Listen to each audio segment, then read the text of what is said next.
যখন কোনো স্ত্রী কোনো পুরুষকে মিথ্যে মামলার হুমকি দেয়, সেই ক্ষেত্রে পুরুষ নির্যাতন হয়। কোনো একটা ব্যক্তি যদি পুরুষ নির্যাতনের শিকার হন, তখন সে কি করবেন? প্রথমত দেখেন, আমাদের সমাজে প্রায় সময় আমরা দেখি যে কোনো স্ত্রী সংসার করতে না চাইলেই কিন্তু স্বামীকে অনেকভাবে ভয়ভীতি বা মিথ্যে মামলার হুমকি দিচ্ছে।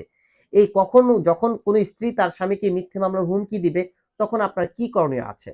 প্রথমত মাথায় রাখবেন যে পুরুষের বিরুদ্ধে কি কি মিথ্যে মামলা করা যায়। নারী নির্যাতনের মামলা করা যায়, দেনমোহরের মামলা করা যায়, ভরণ পোষণের মামলা করা যায় এবং কি যৌতুক মামলা করা যায়। মেয়েরা যদি মিথ্যে এই মামলাগুলো করে, তখন কিন্তু মামলাটাকে কিন্তু আপনার কন্টিনিউ করতে হবে অ্যাজ এ পুরুষ হিসেবে।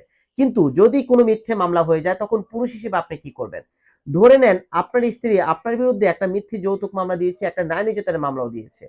প্রথমত এই মামলায় আপনি জামিন নেওয়ার ট্রাই করবেন। জামিনটা কিভাবে নিবেন? আপোষ সূত্রে নিবেন। আপোষটা কিভাবে করবেন? আপোষ ২ ভাবে আপোষ করতে পারেন।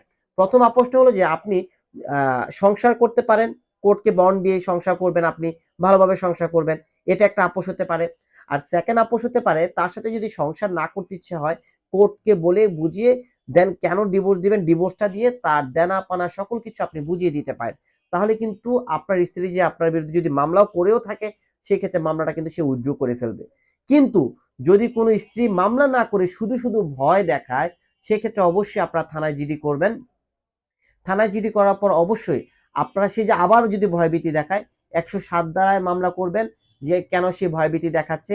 এরপরেও যদি সে ভয়ভীতি দেখায়, সেই ক্ষেত্রে কিন্তু আপনারা আইনগত ব্যবস্থা নিতে পারবেন। অর্থাৎ যেই সকল নারীরা মিথ্যে নারী নির্যাতনের মামলা করছেন অথবা মিথ্যে নারী নির্যাতনের মামলা ভয় দেখাচ্ছেন, সেক্ষেত্রে পুরুষরা যদি একটু সচেতন হন, সেই ক্ষেত্রে কিন্তু অবশ্যই আপনারা কিন্তু আইনগত রেমেডি পাবেন এবং কি মেয়েরা যে মিথ্যে মামলা দেওয়ার যে প্রবণতা, এই প্রবণতাটুকু কমে যাবে। এরপরে যদি পুরুষ নির্যাতনের বিষয়ে কোনো কিছু জানা থাকে, অবশ্যই আপনারা আমাদেরকে ইনফর্ম করতে পারেন।